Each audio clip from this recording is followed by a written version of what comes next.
Hello, this is episode 17 of this podcast. The podcast is called True Crime Nightmare, and the cases I cover are both solved and unsolved murders, cases from the UK and from all over the world. My name is Jane Reid.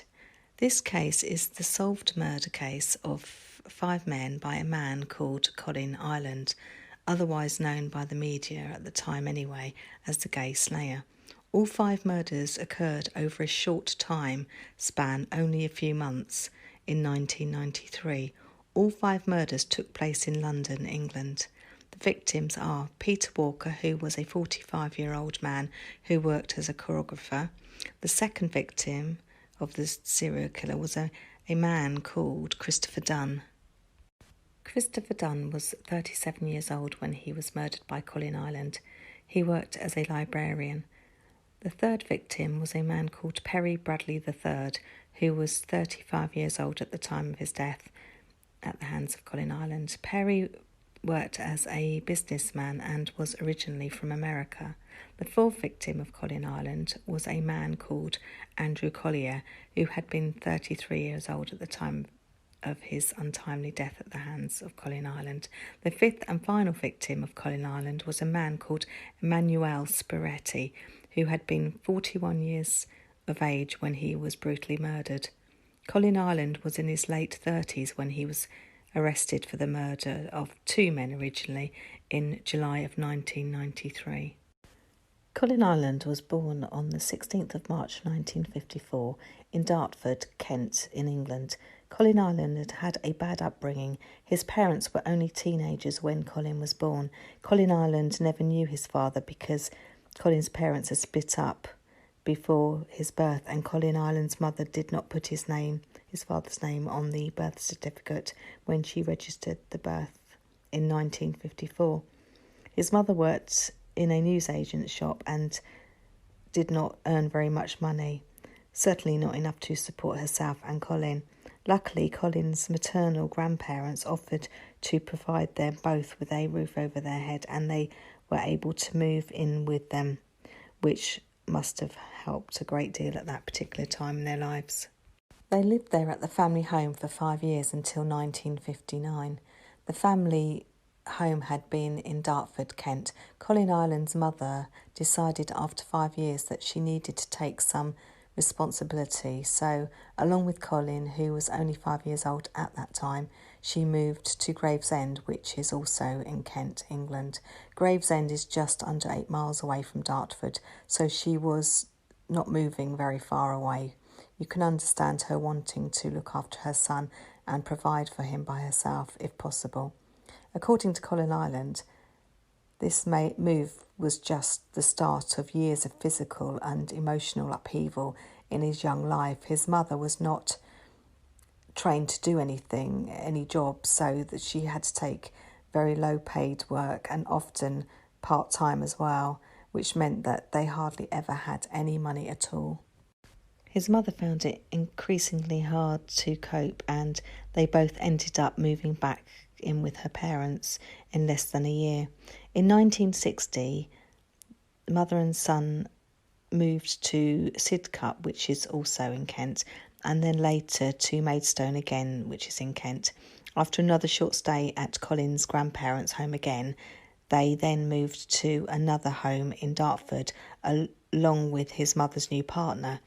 They would live there for about 3 years. His mother married her partner, who was an electrician, and he had apparently always treated Colin very well.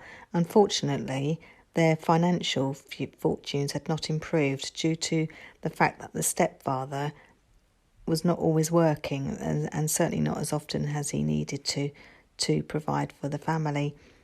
He only worked occasionally, so they were always in trouble financially. Due to the fact that he had moved home so many times during his young life, Colin Ireland found it difficult to settle at school. He had attended a total of 6 primary schools between the ages of 5 and 10. He was often bullied because he was always the new boy and did not fit in very well. He would often not attend school, and his mother would cover for him instead of punishing him. And often, even when he did bother to turn up, he was quite often late. His mother clearly did not do him any favours by letting him miss school, and it shows, in my opinion anyway, that she was not supporting her son very well during this time. His early life certainly seemed unsettled, with very little support from anyone. In 1964, when Colin Ireland was 10 years old, and with the same financial problems suffered by his mother and stepfather, and often having to move homes and schools, already so many times in his short life, his mother became pregnant, which was only likely to put even more pressure on and strain onto the family. His mother placed Colin into foster care at this point to try and ease the financial burden. His mother had another son, and after a while Colin went to live with his mother, stepfather and new baby brother. Presumably their finances had improved at this point. However, shortly after the reunion, the stepfather walked out, leaving them penniless again. Despite his upbringing, he did remain very close to his mother.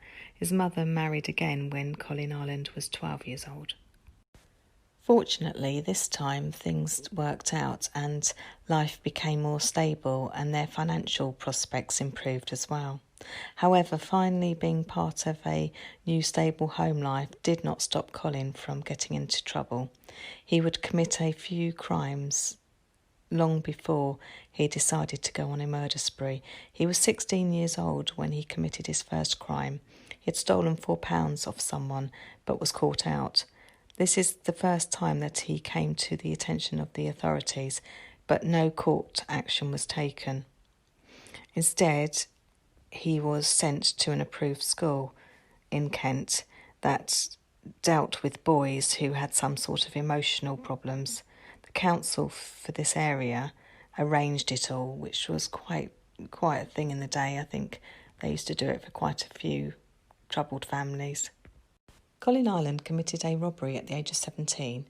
He had moved to London at this point, but did not have any legitimate way to support himself. He was caught and found guilty of robbery. His sentence was served at a Borstal, which is a reform school for 16 to 22-year-olds. Obviously, more violent crimes are not necessarily served at a Borstal, but sometimes the judge will think it the right place when somebody's committed a non-violent crime particularly. He was released from Borstal at the age of 18. His criminal activity did not end there though, and he went on to carry out 2 burglaries. He also stole a car and caused damage to a property. All this by the age of 21. He was sentenced to 18 months in prison. He ended up serving 12 months in a crowded London prison before being transferred to Lewes Prison, which is a prison in East Sussex. Lewes is a large town in East Sussex in England. When he was released from Lewes Prison in November of 1976, he moved to Swindon, which is a large town in Wiltshire, southwest England. It was in Swindon that Colin Ireland met his first serious girlfriend. She was 5 years older than him, and she already had 4 children. This relationship did not last, however, and they split up after a relatively short time. In 1977, Colin Ireland was found guilty of demanding with menace, which basically means he threatened to hurt someone if they did not give him some money or other items. Once again, he was sentenced to 18 months in prison. He was in and out of prison up until about 1985 for very similar offences. He did, however, find time to meet another woman who he would go on to marry. Her name was Virginia Zammit, and they met in 1981. She was 9 years older than him. She was 36 at the time. Virginia was paralysed from the age of 24 after a very serious car accident, and she had a daughter who was only 5 years old when Virginia met Colin. The couple got married in 1982. By all accounts, he doted on his wife and stepdaughter, for a while anyway. They lived in Holloway, which is in London. However, as was typical in his life, this happy family life did not last for very long. He went back to committing crimes, and it was said that he had an affair with another woman. The couple divorced in 1987. Whenever he could work, when he was not in prison, he took on any low-paid job that he could find to tide him over. In 1989, Colin Ireland met a lady called Janet Young. She was the landlady of a pub in Devon, the county that Colin was now living in. They became very serious very quickly, and Janet allowed him to move into the pub after just a week of knowing him. Janet had 2 children. One child was 11 and the other was 13 at the time. The couple married after just 3 months. Although to outward appearances the couple seemed happy, it did not last. One day, after only a few months of marriage, Colin dropped his wife and his stepchildren off at his mother's in Kent, which is about 200 miles away from Devon, and he left them there and took the family car and emptied the joint bank account.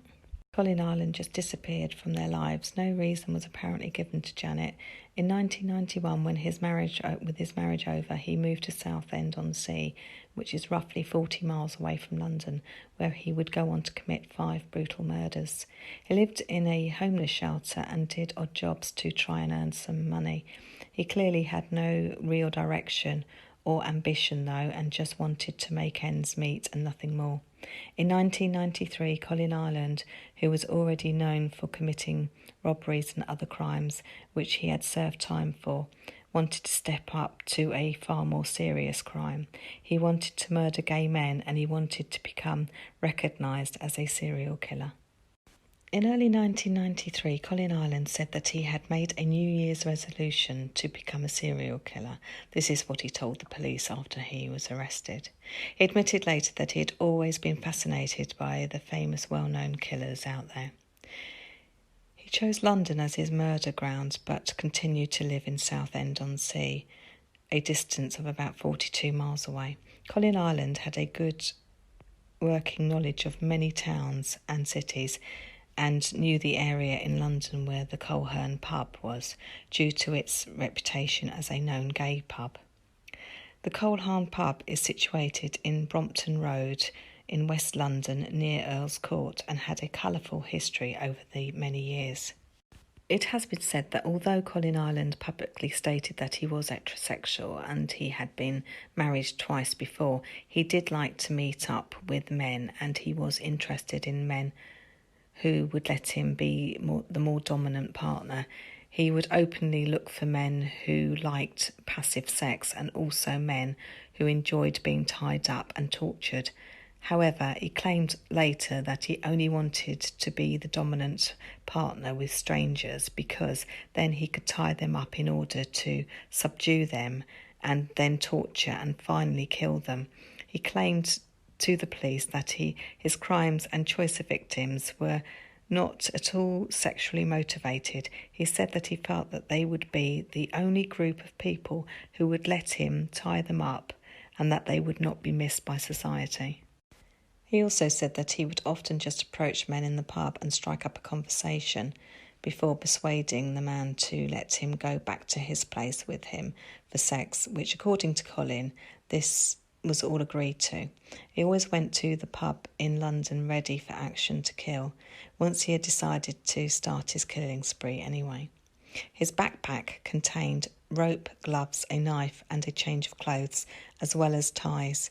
It was on the 8th of March 1993 that Colin Ireland decided that the time was right to begin his murderous activities. His first victim was a man called Peter Walker, who was 45 years old at the time of his death.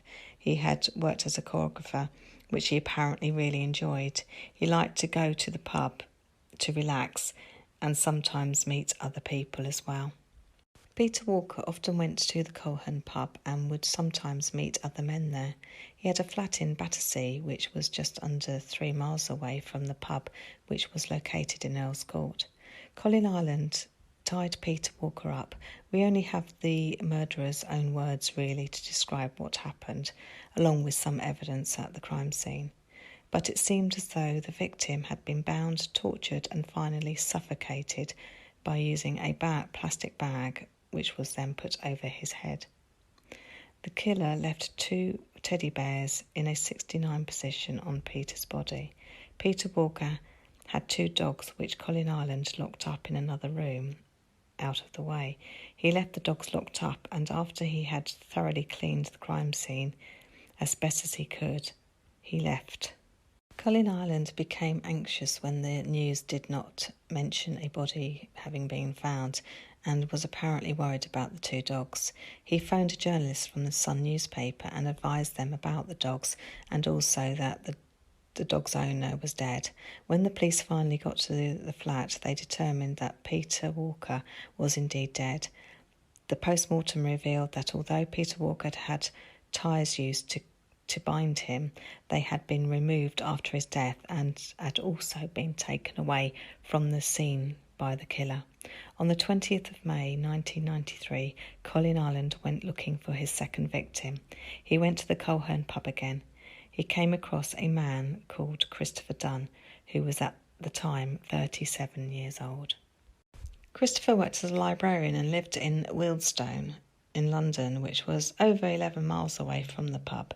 At first, when his body was discovered, it appeared to the police that he had died accidentally during a sex game that had gone wrong, and because it was backed up by the medical personnel at the time, his death was not originally classed as murder. The case also came under a different set of investigators due to the belief that it had been an accidental death. The police did receive an anonymous phone call linking the deaths later on. On the 4th of June 1993, Colin Ireland went once again to the Coleherne pub in the evening and met a man called Perry Bradley III, who was 35 years old at the time. Perry Bradley was an American businessman and kept his private life to himself. He had an apartment in Kensington where he took Colin Ireland that fateful night. Kensington is only about a mile away from Earl's Court in London. Colin Ireland once again tied his victim up and tortured and finally strangled Perry Bradley III. This time a plastic doll was left on the body. Presumably it had been found in the victim's apartment. Once again the police received a phone call from who they believed to be the killer to again taunt the police. On the 7th of June 1993, just a few days later after he had killed Perry Bradley III, and only a few hours after Perry Bradley's body had been found, Colin Ireland was out in London looking for yet another gay man to murder. He returned once again to the Coleherne pub in Earl's Court and met a man called Andrew Collier. Andrew Collier was 33 years old. They both went back to Andrew's flat and the usual scenario played out. This time, however, there was an added gruesome feature. Not only did Colin Ireland choke the life out of Andrew Collier, but he also did the same to his cat. He arranged the body of the cat on Andrew's chest. Colin Ireland had previously been meticulous about cleaning up afterwards, but this time he left a clue for the police. He had touched a window frame at the victim's flat, but had not wiped down the frame. A fingerprint was discovered during the police investigation that followed. The murderer had become reckless. It did not put him off finding another man to murder, however, because just over a week later, on the 15th of June 1993, he murdered his final victim.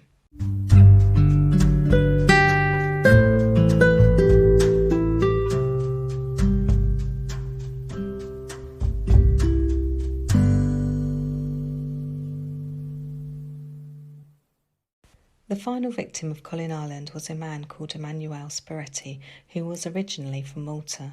He had been 41 years old when he came across his killer. The pair ended up back at Emanuele's flat and the same scenario played out once again. The police were unsure that a murder had occurred until the killer decided to telephone them. Colin Ireland, who did not give his name, asked the police if they had found Emanuele's body yet. Fortunately, Colin Ireland was not able to continue with his vile murder spree. The police had by now started to gather evidence, and it was only going to be a matter of time before he would be caught and put away for life.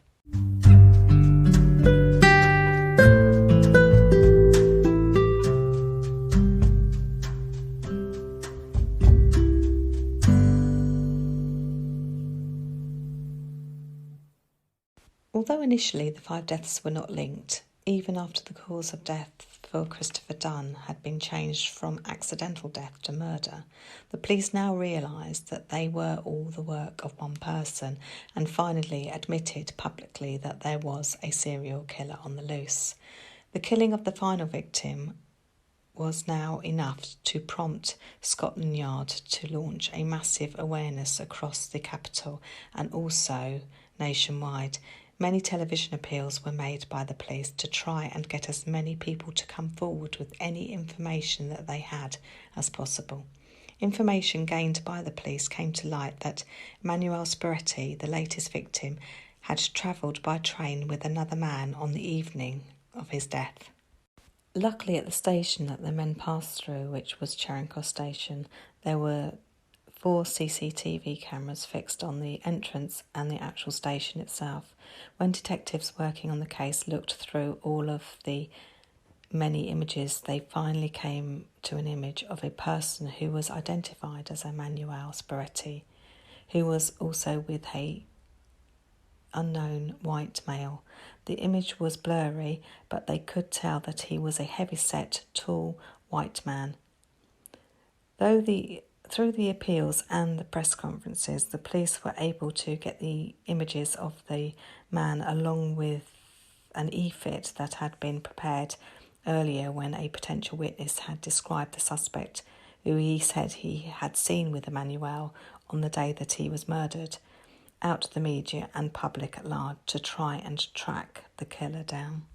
Colin Ireland must have known that he was soon going to be identified. He contacted a solicitor and made a prepared statement regarding Emanuele Spiretti. However, he was not admitting to murdering him or anyone else. He claimed instead that he had met the victim and that they had both agreed to go back to Emanuele's flat for sex. He went on to explain that once they got to the flat, Colin was surprised to see another man already there. He declared that he said, quote, he did not want a threesome, unquote, and he then left. He obviously thought that would explain away why he was with the man who later that night ended up being murdered, but he tried to distance himself from having anything to do with it at all. It did not work, however. The police were sure that he was the serial killer. Colin Ireland had only come forward because of the CCTV images and also the e-fit, which were by now all over the media. He had instructed a solicitor who then contacted the Metropolitan Police and gave them Colin Ireland's statement, which then led to the police questioning Colin Ireland further. As well as the CCTV images and the e-fit, the police already had voice recordings from when the suspected killer had, on numerous occasions, contacted the police. When experts compared Colin Ireland's voice to the voice of the unknown man on the police phone recordings, they were sure that they were the same man. However, as is often the case, they still needed some more evidence before they could actually charge him with any of the murders.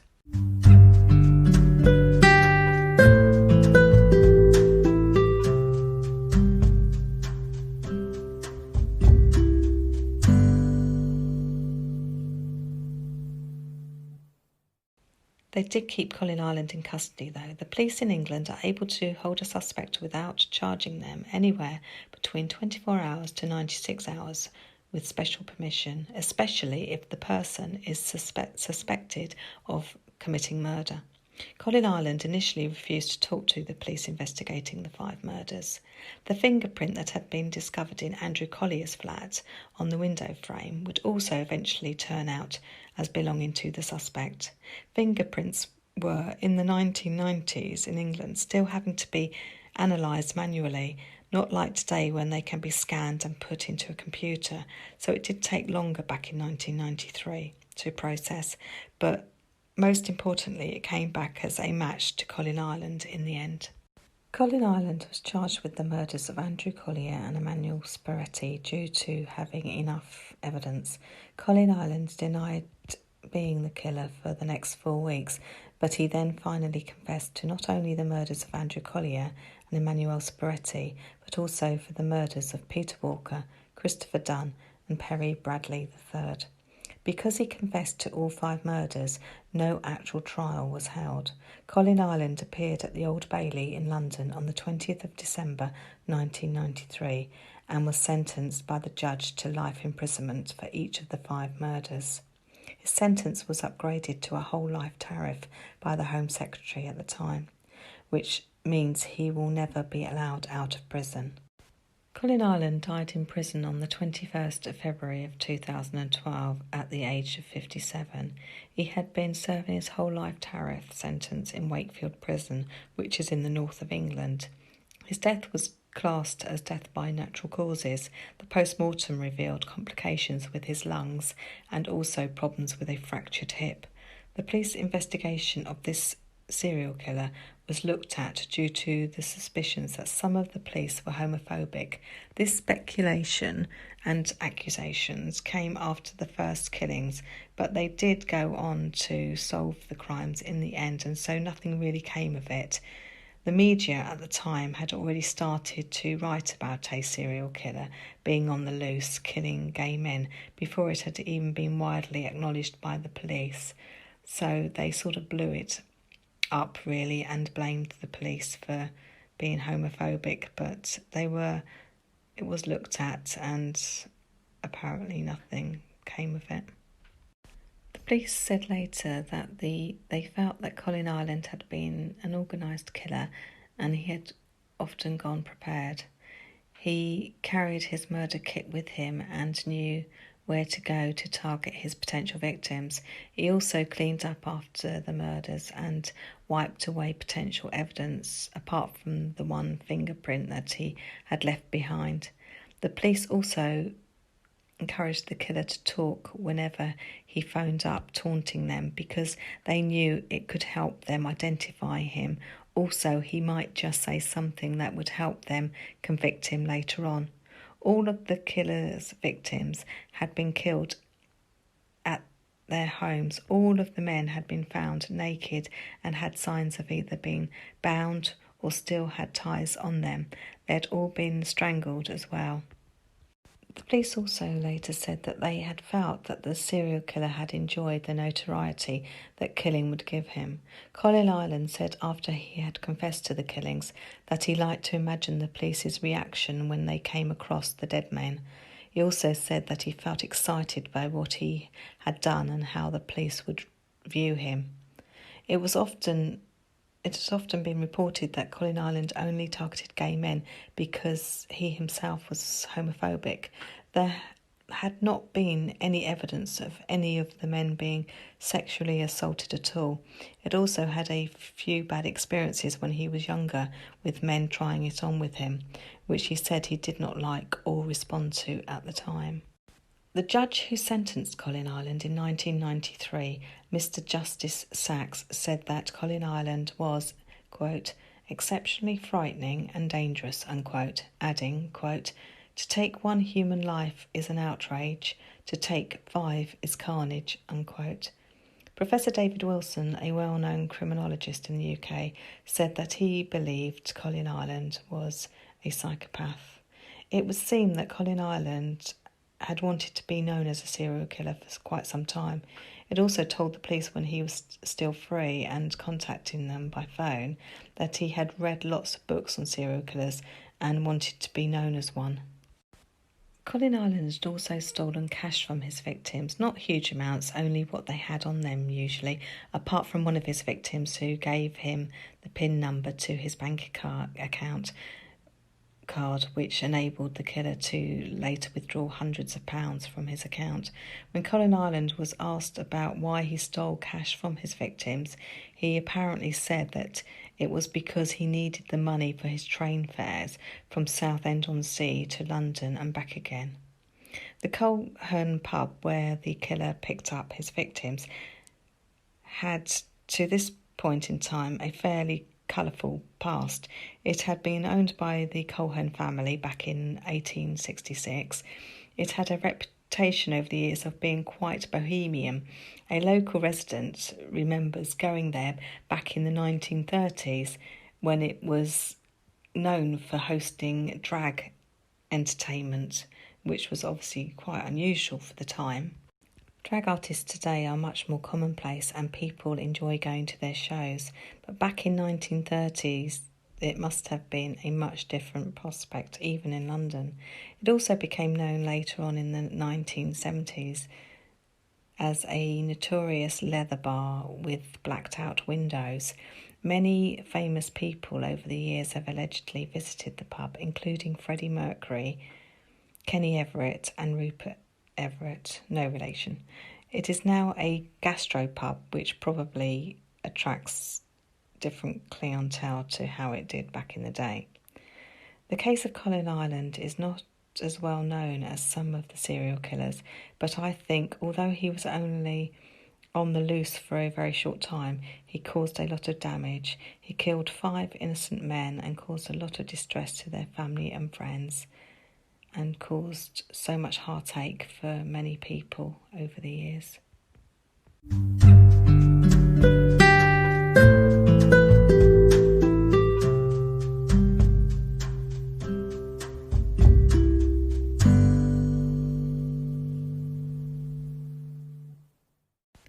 Thank you for listening. The credits for this episode go to murderuk.com, murderpedia.org, Wikipedia, Crime and Investigation UK documentary called Critical Evidence.